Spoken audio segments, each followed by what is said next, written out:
পঞ্চায়েতের কাজে আর্থিক তছরূপের অভিযোগে পুলিশের হাতে গ্রেফতার পাঁচলার গঙ্গাধরপুর তৃণমূল পঞ্চায়েত প্রধান উৎপল দলপতি এবং ওই পঞ্চায়েতের তৃণমূল সদস্য অঞ্জলি দাস।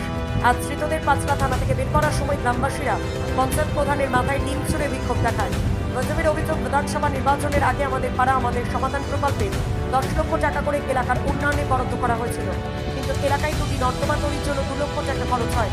রবিবার গঙ্গাধরপুর পঞ্চায়েতের একটি বৈঠক ডাকা হয়, সেখানে পঞ্চায়েত প্রধানের কাছ থেকে হিসাব চান গ্রামবাসীরা। গঞ্জমের অভিযোগ, বাকি 8 লক্ষ টাকার হিসাব দিতে পারেননি পঞ্চায়েত প্রধান উৎপল দলপতি এবং ওই এলাকার সদস্য অঞ্জলি দাস। এরপরই গ্রামবাসীরা ওই দুজন সহ 5 জনের বিরুদ্ধে পাঁচলা থানায় আর্থিক দুর্নীতির অভিযোগ লিখিতভাবে দায়ের করেন। এরপরই গতকাল রাত্রে পাঁচলা থানার পুলিশ গঙ্গাধরপুরের বাড়ি থেকে তাকে গ্রেফতার করে। অভিযুক্তদের আজ হাওড়া আদালতে তোলা হয়। এদিকে অভিযুক্ত উৎপল দলপতি তার বিরুদ্ধে ওঠা যাবতীয় অভিযোগ অস্বীকার করেন। তিনি দাবি করেন কোনো দুর্নীতির সঙ্গে যুক্ত নয়। মেম্বাররা কিরম ধরনের কাজ করছে জানবো। সেখানে বিজেপির মেম্বার, তৃণমূলের মেম্বার আছে। কারা ডাকলো? কে ডাকলো? বিজেপির নেতারা ডাকলো। দেখে কি আপনাকে অ্যারেস্ট করলো? হ্যাঁ, এবার বলে দিল কেসটা দিল আমার নামে শুধু। আপনার বিরুদ্ধে কোনো অভিযোগ ছিল আগে? হ্যাঁ, আপনার বিরুদ্ধে আগে কোনো অভিযোগ? কিছু অভিযোগ নেই। আগে থানায় গেলে দেখতে হবে কোনো অভিযোগ আছে।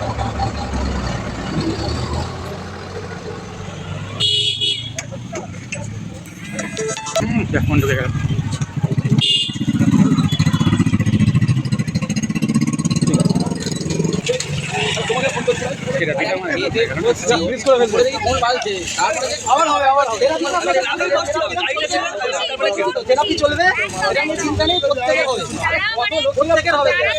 দেখুন, গতকাল জয়নগরে গ্রামে 170 নম্বর বুথে ওরা কাজ চাওয়ার জন্য প্রধানকে ডাকে। প্রধান এসে কাজের হিসাব নেওয়ার জন্য যে 10 লক্ষ টাকা করে যে প্রতি বুথে পাড়া সমাধানে বেরিয়েছিল, তা ওই অঞ্চলে গঙ্গাধরপুর অঞ্চলের প্রধান উৎপল দলপতি এবং ওই এলাকার সমিতির মেম্বার এবং পঞ্চায়েতের মেম্বার এরা এসে হিসাব দিতে পারে না। মাত্র 2টো কাজ দিয়ে দেখিয়েছে, 2টো ড্রেন, যার খরচা হয়েছে যে 2টো সর্বাধিক যদি হিসাব করা যায় 2 লক্ষ টাকার মধ্যে, এর বেশি কিন্তু খরচা হয়নি এবং ওই টাকার হিসাব দিতে পারে না। তাই ওরা আমতামতা করছিল এবং কিছু বলতে না পারায় উল্টে গরম দেখায়।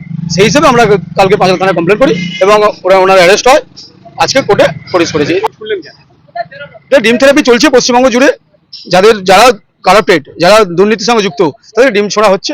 যে পার্টের কাজ, যে সংসদের কাজ, সেই প্রতিনিধিরা, সেই সংসদের যারা জনপ্রতিনিধি, তাদের বিরুদ্ধে হ্যাঁ, অভিযোগ করা হয়েছে। অঞ্জলি দাস, ওই বুথের পঞ্চায়েত মেম্বার অঞ্জলি দাস, ওনার নামে কমপ্লেন হয়েছে। ওনাকেও আজকে কোর্টে চালান করবে। শুধু কি ওইটাই, আর কিছু? এবং দেখুন, পশ্চিমবঙ্গের সমস্ত পঞ্চায়েত সমিতি যারা মেম্বার, এমএলএ পর্যন্ত সকলে কারাপ্টেড। এর আগে গাছ কেটে নেওয়া, প্রায় 400 বছরের পুরনো বট গাছ কেটে সেখান থেকে প্রমোটিং করবে ভিতরে জমি, সেরকমভাবেও সেটা বিক্রি, মানে গাছ কেটে তার খালকে বুঝিয়ে ড্রেন করে, মানে করে দেওয়া হয়েছে, স্ল্যাব করে কালভার্ট করে যেখানে রাস্তা করে সেই জমি বিক্রি করা হয়েছে। এটা প্রধান করেছে।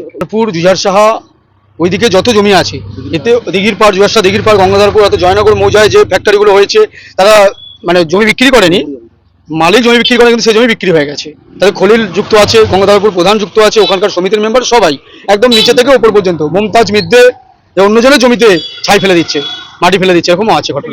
বিধায়কের মদতে, বিধায়ক এবং পাঁচলা পঞ্চায়েত সমিতির চেয়ারম্যান যিনি আবু বক্কর মল্লিক, ওদের নেতৃত্বে নির্দেশে সমস্ত কিছুটা হয়েছে।